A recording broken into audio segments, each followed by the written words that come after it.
Governor, thank you very much for bringing some time with us today. And first thing I wanted to ask you about, you're being called among the current field the most conservative candidate left. You pretty much agree with that assessment? I think it's an accurate description of my views. I'm the only person left in the presidential race that supports the Human Life Amendment, that really believes we've got to take a very strong stand to control and seal our borders.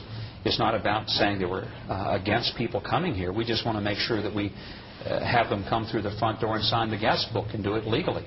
People in America are very understanding that we're a nation of immigrants. But they also believe that it shouldn't take more paperwork to get on an airplane at DFW than it does to cross the international border. And so it's a matter of saying, look, amnesty is not the right way.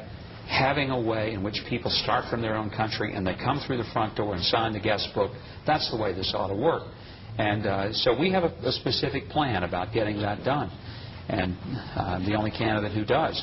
And I'm also the only candidate who really believes that you can't have a tax system that keeps punishing individuals and businesses for being productive and for working.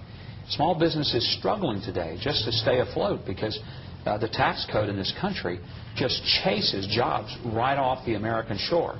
We've got to make major changes, not little tweaks, and that's why I'm a strong supporter of the fair tax, which would eliminate all the taxes we have on productivity. Sounds like a conservative viewpoint to me. So why don't you think your message has caught on with the Republican Party, and why haven't you received the amount of support that, say, John McCain has received?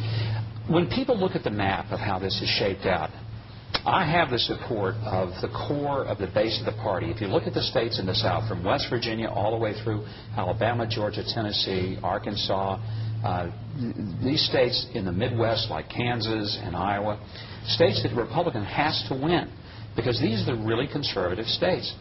John McCain has got most of his delegates in California, New York, and Connecticut and Delaware. Now, those add up, but they're not going to add up to a victory in November if that's all he has, because those are not the conservative states. They're not the ones that carry a Republican in the general election. Your relationship with John McCain has been described as pretty chummy lately. Yeah. The conservatives bring up McCain-Feingold, McCain-Kennedy, McCain-Lieberman. When can conservatives expect you to start hitting a little harder and bringing up some of those issues to Senator McCain? And maybe some debates or maybe... Sure. Well, Senator McCain and I have had a very respectful and civil relationship. I think it's interesting that the two most civil campaigns in the entire process are the ones still on their feet for the Republicans. Doesn't mean that there aren't some sharp contrasts. And I'll name a few. I support the fair tax. He doesn't. I support a strong, controlled border. And he supported the McCain-Kennedy amnesty bill.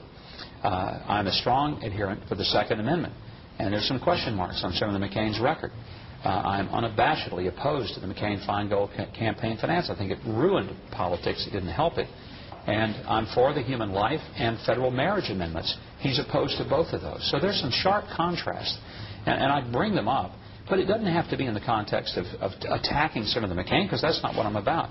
I'm running for president. I'm giving people an option to vote for someone who really does reflect their views and their values more so than perhaps he does.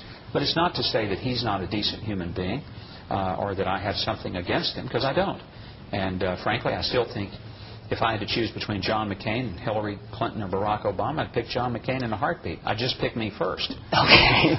Well, see, and that's the whole thing. Conservatives are waiting for somebody to take Senator McCain to task. Yeah. Many conservatives believe these pieces of legislation as betrayals, as John McCain siding with the other party over conservatives. And they have been looking for a champion. Why hasn't it been you?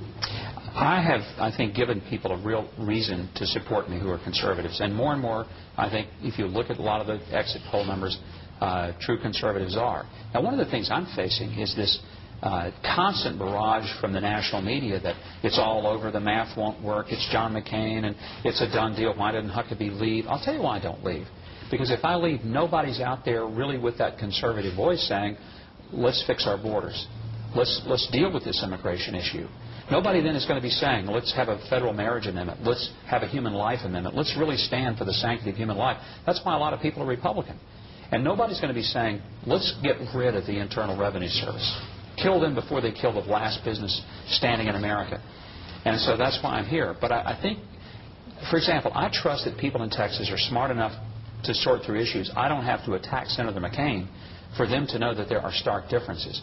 I'll explain what my positions are, and intelligent, informed voters certainly are capable of realizing that if they vote for me, they're voting their conscience, not necessarily what they've been told by somebody in Washington they ought to be doing. Not necessarily an attack to point out a man's record, is it?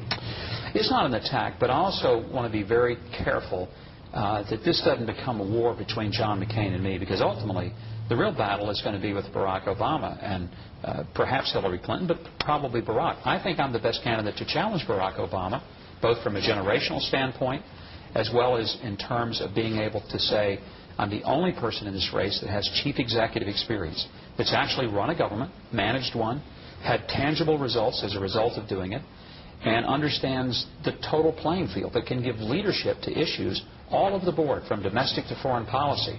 Senators don't have that kind of experience. They just don't. They've never managed something in the form of government. They've never had to be solely responsible for it. They have the surrounding of 534 other people in the U.S. Congress.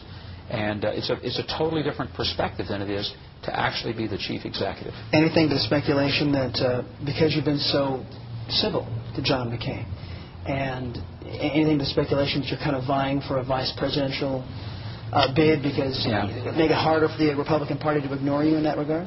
I think the McCain camp's made it pretty clear that I'm not on the short list, and I've never said ever that was the job I was looking for. I mean, I'm still running for president. All my signs still say Huckabee for president, nothing else. And frankly, I don't think anything else is a viable option for me.